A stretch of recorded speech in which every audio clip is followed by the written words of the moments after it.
I'd like to thank Trade Tech FX and thank you all for being here. Usually our conferences are in chillier places like Chicago, London, or New York, but to be down here in Miami, especially while there's a blizzard coming up north, it's kind of a wonderful thing. I don't mind spending an extra day down here. And I'd also like to thank my manager, Ian Domowitz, for giving me the opportunity to speak up here in front of you today. He volunteered me. But so we do, I think these are the type of events that are actually quite helpful to everyone in the room. There's an aggressive agenda today, and what we're going to do is cover the broad range of all the matters that are affecting us in foreign exchange in the market. And all the changes that are going on, I think we got a real, like a dose of reality when the Swiss National Bank decided to change their policy. So no matter how much things change, we all know that they stay the same. That currency risk is real, it can devastate the community, and you need to constantly be vigilant in order to avoid any of the pitfalls that you might find in the market. And so having said that, I think this Trade Tech FX provides a little insight in each one of the areas that we can use, whether it be regulation or just analytics or even market coverage, news and economics. I'll get into that in a second. That'll help us manage that currency risk a little bit better. And one of the things about the market as well is they talk about the transparency of the market. All of these things are changing.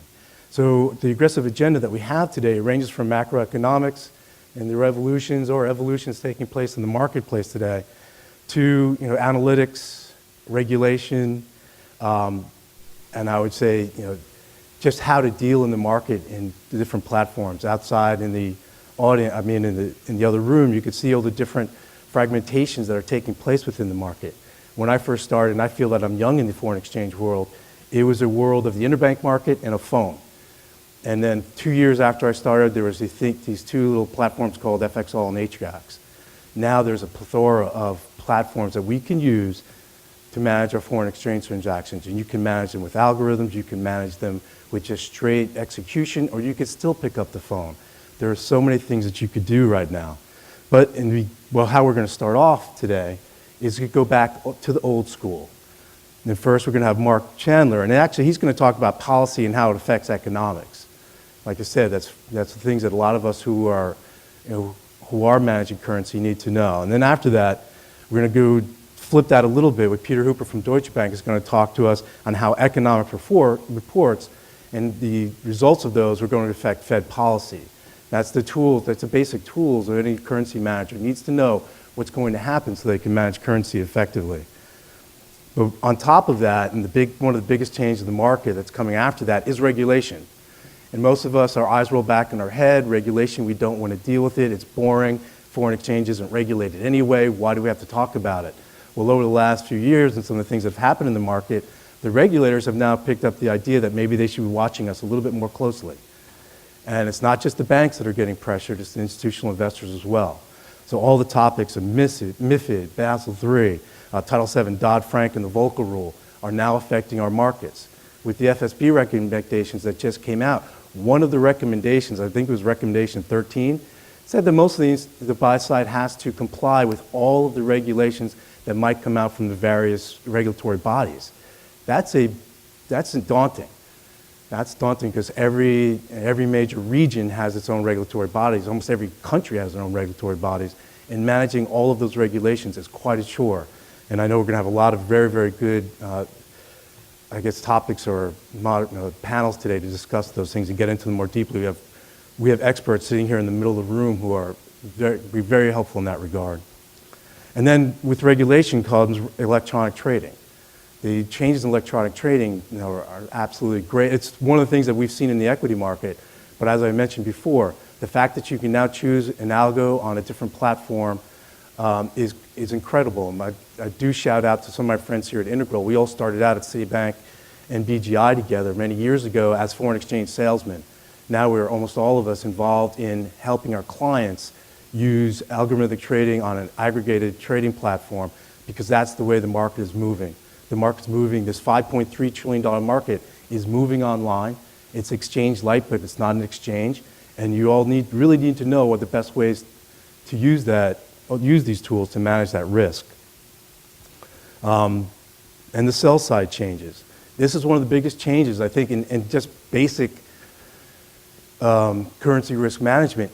When I first started out, the clients gave me the risk, or they gave my trader the risk. It was a risk transfer. You had some currency to do, you had to get it done because the market's moving, and that risk you didn't want to take, so you asked the bank to give you a price in a large size of foreign exchange transaction. You just transfer that currency onto the bank.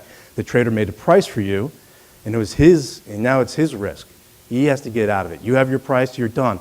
Similar with the WM fix. Most of you think, well, I've got the WM fix, my currency is done. But at that point in time, to fulfill that rate, the bank has the risk to manage. Now, the banks are very, very, I don't think it's that slow, and this is where the revolution is taking place. The banks are giving that risk back to you like a hot potato. The banks are saying that this is a little expensive for us, and why don't you trade on our electronic platform? All the proprietary traders, all the chief dealers have now moved to the hedge funds. There's a big difference in the banks and the expertise there was when I was there. We had these amazing people with a knack for trading who could trade by the seat of their pants, who can give you a price in a yard of euro without a moment's hesitation. And now we have to do that maybe with an algorithm on an electronic trading platform. It's a huge change, and that risk is now back to you. You have to manage that risk. But that's where the good news comes in. In my opinion, that's where actually, even though that's somewhat daunting in some cases, especially when we're trading in large size, the real idea of that is that now you have the ability to never, ever, ever complain about a price again unless the algo's not working well for you. But the fact that you can manage currency risk, you can take your costs down to nothing. And this is where analytics comes in. I'm very proud to be working for ITG and helping people see how much their trade actually costs and manage that cost. And that's where hopefully there's the two things are going. Not only you're managing your risk, but you're managing your costs. Any of us who've been to business school know that T-costs are ignored for certain financial theories to work. Well, T-costs aren't. You can't ignore them. They're very, very, very big if you don't pay attention to them. But using analytics, you can drive T-costs towards zero, and mostly you can get those costs to zero and hopefully add alpha. When I worked at a CTA, my boss, he told me that when that alarm goes off, you're supposed to beat that price. Not get a price, but beat that price. And if we can help the institutional investor community through analytics, not only drive their costs to zero, but maybe add alpha. And I know some of you who are using algorithms are finding out that, like the traders in the old day, who would work with the trader and work the market and beat the market, you can now do that yourselves. And you could do it with greater transparency, not all the time perhaps, but maybe over time we'll find out that you can do so much better than you've been doing before. And it's not that the banks haven't been giving you good service. They haven't given you good service. It's the fact that you can actually see the market and work it and pay attention to it and drive those costs down to zero.